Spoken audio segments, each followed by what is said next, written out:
plan d'une pyramide gravé par l'un de ses collègues il y a 2 millénaires. Après les avoir longuement étudiés, il s'est mis au travail. Chaque fois, il rase le monument, non sans avoir au préalable soigneusement répertorié et photographié la position de chaque pierre, de chaque bas-relief.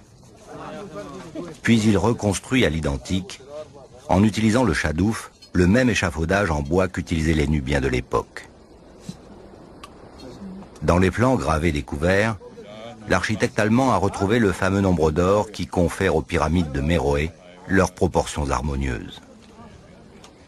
Un rapport de 1,6 entre la hauteur et la longueur. Contrairement aux pyramides égyptiennes, ces monuments érigés à la gloire des pharaons noirs ne sont pas bâtis à l'intérieur, mais remplis d'un amas de gros cailloux. Seule l'enveloppe de la pyramide est composée de pierres soigneusement taillées. Ici, la chambre funéraire n'est pas à l'intérieur de l'édifice, mais sous celui-ci, creusé entre 6 et 10 mètres de profondeur.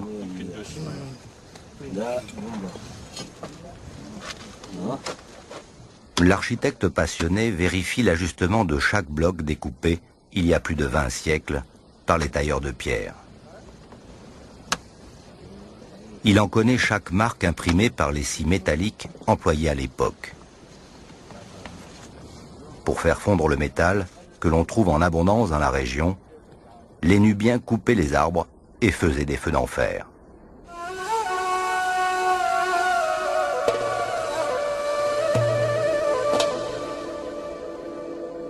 Après avoir sauvé nombre de monuments menacés par la remontée du lac Nasser, Frédéric Hinkel a encore beaucoup à faire pour remettre en état cette immense nécropole.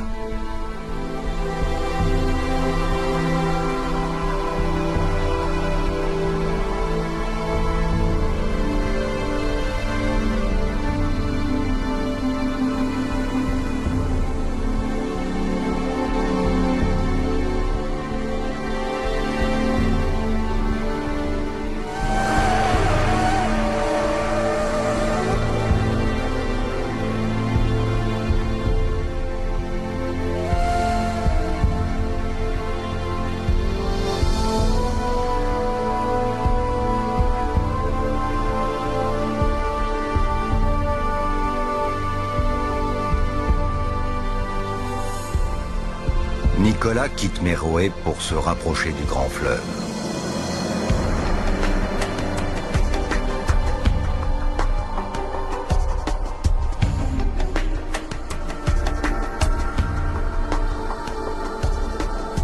Depuis le ciel, il observe ce double ruban vert providentiel pressé par le désert.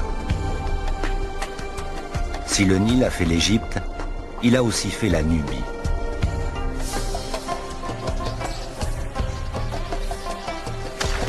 Chaque année, ces crues déposent quelques 60 millions de tonnes de limon fertile. 6 cataractes barrent cette interminable autoroute liquide. Ces accidents naturels, en brisant la navigabilité du fleuve, ont agi comme autant de verrous géographiques, économiques et politiques.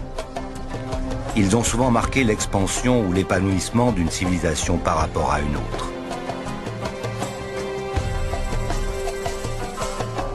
Un jour, il y a eu moins de crues, moins de limons, donc moins de récoltes pour les populations, et le pouvoir des pharaons s'est bel et bien éteint.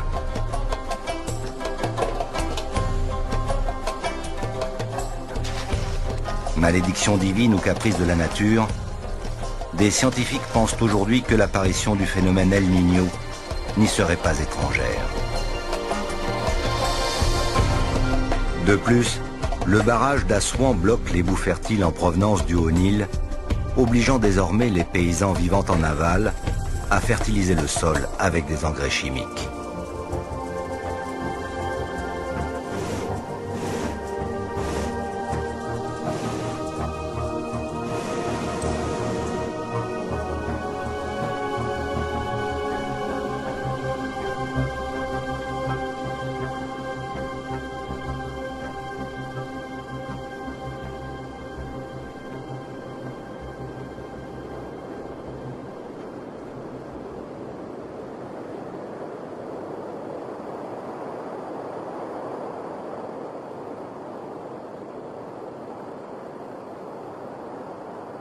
L'histoire de la Nubie a toujours été très liée à celle de l'Égypte.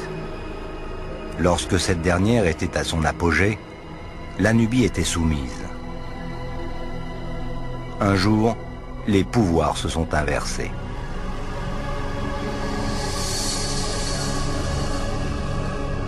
À l'ombre du Djebel Barkal, étonnant relief tabulaire situé à 1,5 km du fleuve, s'est ainsi créé 900 ans avant notre ère le royaume nubien de Napata, prémisse d'une revanche des pharaons noirs sur l'empire égyptien, installé ici depuis 1700 ans.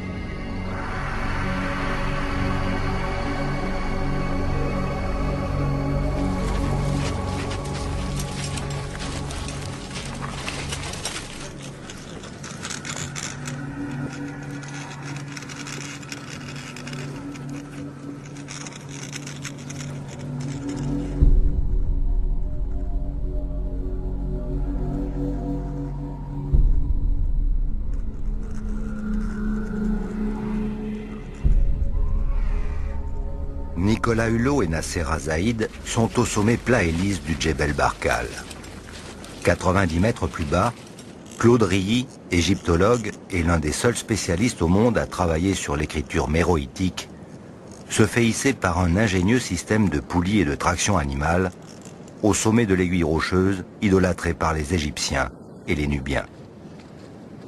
Si tu as vu dans le ciel, mais il y a des vautours pernoctaires d'Égypte qui ne cessent de profiter des ascendances levées par ce relief étonnant au milieu de la platitude, le Djebel Barkal, qui est le seul point dominant à perte de vue et qui de fait s'est imposé comme un monument quasiment naturel, tant pour les Égyptiens que pour les Nubiens. Et quand les Égyptiens l'ont vu pour la première fois, ils en ont conclu que le dieu Amon ne pouvait avoir sa résidence qu'à l'intérieur de la montagne. Cette montagne est toujours la permanence du Nil, puisque c'est le dénominateur commun à l'ensemble des civilisations et des peuples qui se sont succédés, et encore aujourd'hui dans cette région aride et désertique. Et là, Napata, ou du moins ce que le temps a bien voulu épargner. Ouais. C'est vertigineux. Hein. Alors là, on est vraiment au-dessus des vestiges de la cité. On peut voir un bâtiment très important qui est un temple dédié au dieu Amon, justement, celui qui habite cette montagne sacrée. La construction a commencé sous un pharaon égyptien, celui qui justement a repoussé les frontières de l'empire pharaonique jusqu'à Napata.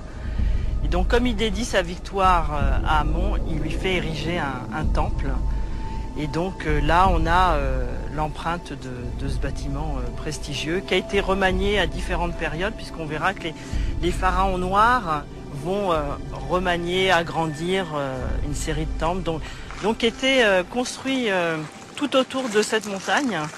C'est dire le côté sacré que l'on donnait aux dieux égyptiens à Napata. Et ils sont tous orientés vers le Nil, puisque effectivement le Nil... C'est la clé de la vie. C'est la clé de la vie. Voilà. Et alors ce qui est étonnant ici, c'est que Égyptiens et Nubiens s'y sont succédés ou retrouvés d'ailleurs, dans des périodes plus ou moins troublées, mais que la constance, c'est que le Djebel Barkal restait effectivement la demeure du dieu Amon et que chacun a dédié des édifices ou des stèles au dieu Amon.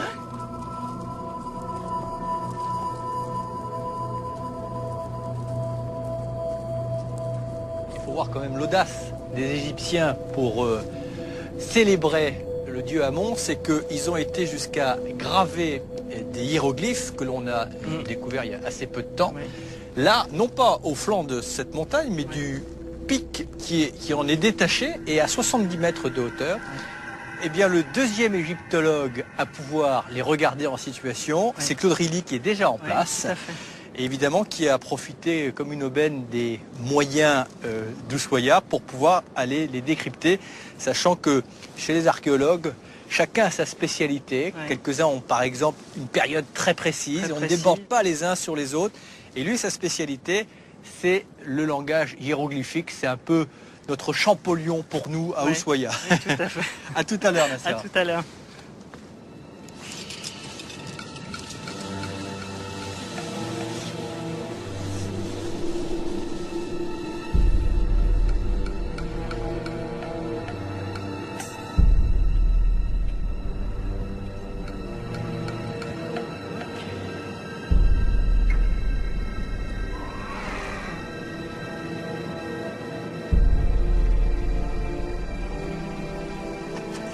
Bienvenue Nicolas.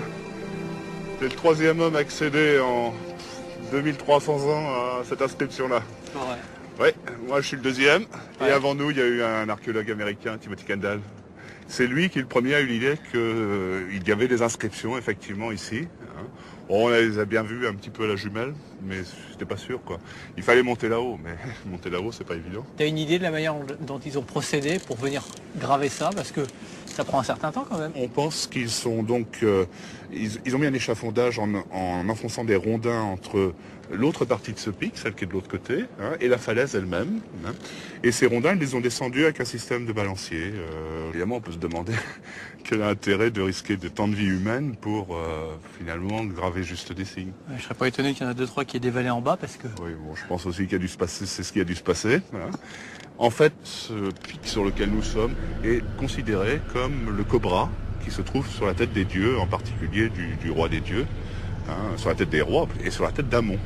Lorsque les Égyptiens sont arrivés au XVe siècle avant Jésus-Christ, en anéantissant le royaume nubien précédent, ils ont cru clairement voir un serpent qui se dressait de la montagne avec sur sa tête la couronne des rois égyptiens. Ils ont donc décidé que l'endroit était sacré, que c'était l'endroit où habitait leur dieu dynastique. La résidence du dieu Amon. Le dieu Amon était censé habiter à l'intérieur du roc, du Djebel Barkal, et ceci c'était la manifestation extérieure de son pouvoir. D'accord. Alors évidemment, il y avait les pharaons d'Égypte étaient fils d'Amon, donc puisque Amon habitait en Nubie, la Nubie était à eux. Donc c'est aussi une construction idéologique qui leur a permis d'asseoir leur pouvoir sur la Nubie pendant des centaines d'années. Puis après, lorsque les rois du Sud, les rois locaux sont devenus suffisamment puissants pour s'emparer des royaumes d'Égypte, ils ont très habilement retourné exactement l'idéologie. Puisque nous sommes nubiens et qu'Amon habite en Nubie, eh bien, il est normal que la Nubie gouverne l'Égypte. Donc ça, ce sont des hiéroglyphes pure souche. Oui, ce sont des hiéroglyphes égyptiens, même si ceux-là sont un peu décadents. Ici, en fait, on a donc, à l'origine, on devait avoir 6 panneaux. D'accord. Mais comme tu vois, il y en a certains qui sont tombés véritablement en poudre. Et il nous reste 3 panneaux à peu près visibles. Ces deux-là ont été inscrits vers 680 au temps du pharaon Taharqa, qui était à la fois un roi nubien, mais qui était en même temps roi d'Égypte. C'est simplement des noms de rois ou c'est un vrai texte? Enfin, c'est un vrai texte. C'était un vrai texte. Comme tu vois, en plus il était probablement couvert d'une feuille d'or. Tu vois probablement qu'il y a des trous. Oui. Les traces d'érosion les a agrandis, mais originellement il y avait là des clous de bronze. Et si tu regardes bien, eh bien, on en voit quelques-uns. Il y en a un juste en face de toi, là. Est-ce que tu le vois? Voilà. Tu dois le sentir. Ça, c'est pas on dirait un clou moderne en fer, mais en fait, c'est du bronze très, très corrodé. Ce clou de bronze, tu vois, il a plus de 2000 ans. Comme c'était exposé au sud, la feuille d'or, toute la journée, reflétait donc la gloire du pharaon. Les Nubiens ont repris les hiéroglyphes à leur compte en les enrichissant ou ils les ont conservés tels quels? Ils ont conservé tels quels. Les hiéroglyphes en égyptien, c'est les Medunetch, les paroles des dieux. Ils sont investis d'un pouvoir magique et on ne les change pas. C'est extrêmement conservateur. Et normalement, ils y ont, à un iota près, ils n'y ont pas touché, jusqu'au moment où, étant séparés de l'Égypte depuis trop longtemps, ils ont fini par ne plus vraiment bien les connaître. Pour eux, l'égyptien, c'est un peu comme pour nous au Moyen-Âge était le latin.